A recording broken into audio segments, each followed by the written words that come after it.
My name is James Curtis. I'm a former executive director for the National Alliance on Mental Illness, the Pomona Valley affiliate. I am a newly minted therapist, just having received my Master's of Social Work and Master's of Criminal Justice. And I used to be an attorney. I think to start off with, the idea of knowledge, acknowledgement, understanding. For me, when I was first introduced to the idea of mental health, when I was dealing with issues that affected me and my family, one of the biggest issues that I had was not even knowing anything about mental health. Having had exposure to the mental health establishment, what addresses mental health issues, how it gets addressed, whether it's on a professional, very high level way, and by that I mean psychiatrists, psychologists, nurse practitioners, those folks that are part of the formal mental health establishment, or organizations like NAMI that are community mental health, or just having individuals in your lives who can be supportive, who at least understand what that means. So I think that's one of the first barriers, just understanding and having access and having had knowledge so it's part of your overall awareness. I think the other thing that gets in the way of individuals, especially in communities of color, accessing and utilizing mental health is, of course, stigma. When I was raised, and still to this day, a lot of the dynamic has to do with the idea that we don't do mental health, we don't deal with that kind of stuff. And I remember when I was growing up specifically, I had an uncle who lived in our house, a multi-generational house with my grandmother, my uncle, myself, and some other cousins. And my uncle had served in the Navy, had a severe drinking problem, was one of the most intelligent people that I knew at the time. He would go out in the morning, he would come back in the evening, and was completely under the influence, completely blotto, for lack of a better term. No one in the household said anything to the extent that I knew, thought anything about trying to get him any sort of help. At the same time, nobody was going to put him out of the house. This is where he lived. We loved him. We cared for him. He was part of the family. There was no different kind of treatment by way of making him feel less than. He was a full part of the family, and we embraced him. But at the same time, no help was sought. And I think that had to do, again, with the idea of understanding what role mental health and approaches to addiction could play. I think the final thing that serves as a barrier with respect to communities of color is how we are received in healthcare generally and with respect to mental health care specifically. I don't think that there is a sense of welcome or understanding for people of color when it comes to mental health and mental illness. I think that we are not received with open arms. The mental health establishment, the formal establishment, and to a certain extent, the informal, community-based establishment is not made for us. It's not constructed with an eye toward cultural diversity, approaching individuals essentially where they are and with a significant level of cultural competence.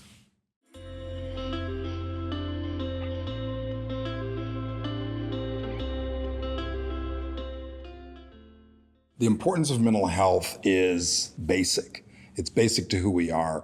One of the frustrations that I have is the separation of mental health from physical health. The idea that health is something that is important is ubiquitous. It is something that applies across the board. To say that mental health and physical health are different is analogous or akin to saying that the health of our knee is different from the health of our gut. It's all part of a system that make us who we are. The health of our minds can't be separated from the health of everything that's going on. We know, and research tells us, that what happens in our minds can affect us physiologically and vice versa. So the aspect of health that we call mental health is, to a large extent, even more important than what we traditionally call physical health because of its comprehensive nature as it relates to our bodies and who we are.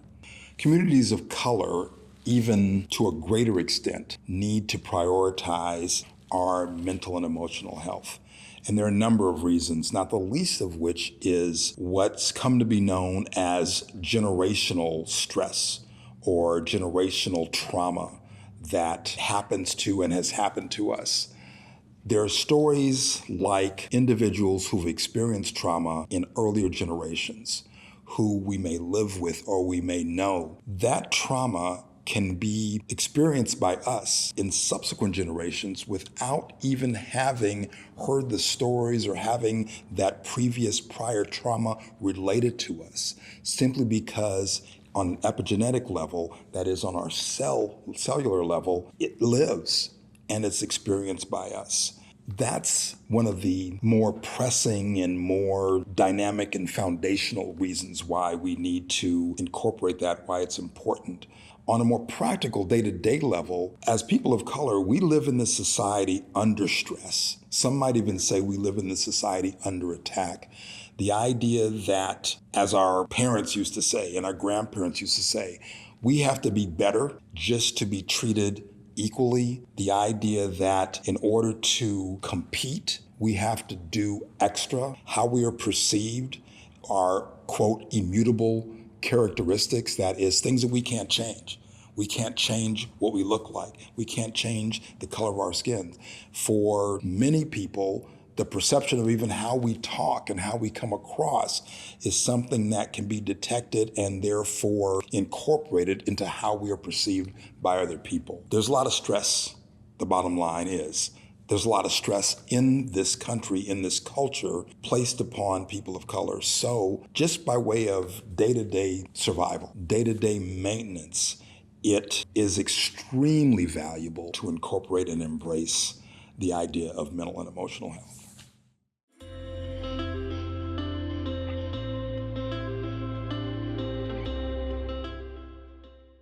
I'm not taking care of myself. That's the biggest issue. There are a lot of things that I know from my experience and my training that tell me what I should be doing. Some of it I do. I'm much better at telling other people how to take care of their mental health than I am taking care of my own. But I will say that the things I would like to engage in more regularly are things that, like anyone else, things that give me joy, things that take me away from my day-to-day stuff, from working, from dealing with family, from taking care of the house, from dealing with what my kids bring to me, and just being out in public. So the things that I like that sort of take me away are, I'm an outdoor person.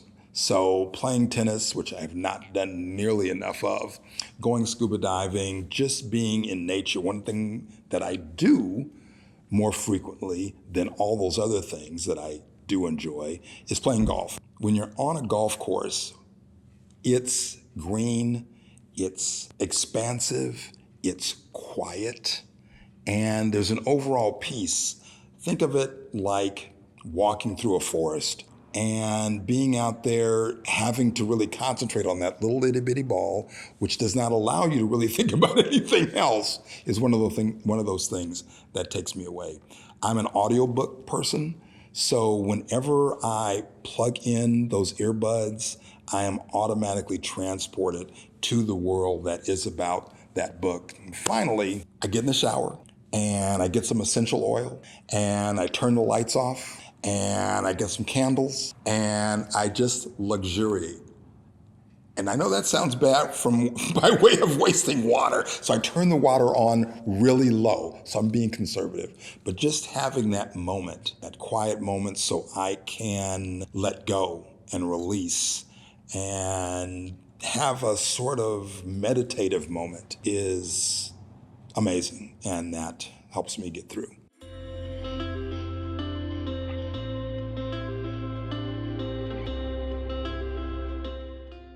That's difficult. That's a difficult question because, first of all, we don't know where this hypothetical person is. So let me answer it in terms of where different people might be when they're in that situation. Starting with an individual who may be completely unaware that they're even having a mental health issue. They know that things are hard. They may know that they're struggling. They're not getting their work done. They may have problems with their personal issues, with their relationships. So they don't know that there is a mental health issue, or they wouldn't at least express it in those terms. Life is just hard right now, and I'm on the struggle bus, okay? Things are just not coming together. So in that situation, I would hope that those individuals that are situated in that way have people in their lives who care enough about them, who will be straightforward enough with them to say, hey, I see you're having a hard time. Let me help. Or if I can't help, I'm here with you. You have support. So I suppose with individuals who may not be aware of the idea of mental health, it would come down to having people in their lives who would be supportive of them and be there for them. Anyone who is struggling, I hope, and this was not my situation before I learned about mental health, would be able to take a break, take a breath, sit back, and figure out what the heck's going on. That's really difficult. If you don't understand why things are happening, it's hard to get in there and fix it. I didn't know how to fix it when I first experienced mental health issues. So that's one type of person. Someone who has an awareness of mental health issues and an awareness that they might have a particular challenge with a mental health issue is to do something akin to a RAP plan, which is Wellness Recovery Action Plan. A RAP plan gives you one very important, valuable tool, and that is to figure out what helps so that when the crisis hits, you can go to those things that help. You have a list of things, a number of things that help, because what helps on Monday might not help on Wednesday. So to really have those at hand to draw on and to use. Finally, someone who is actively engaged in maintaining their mental health, therapy, medication support. Those of us who do those things can still struggle. So recognizing that just because you're doing stuff to support your mental health doesn't mean that you won't have issues.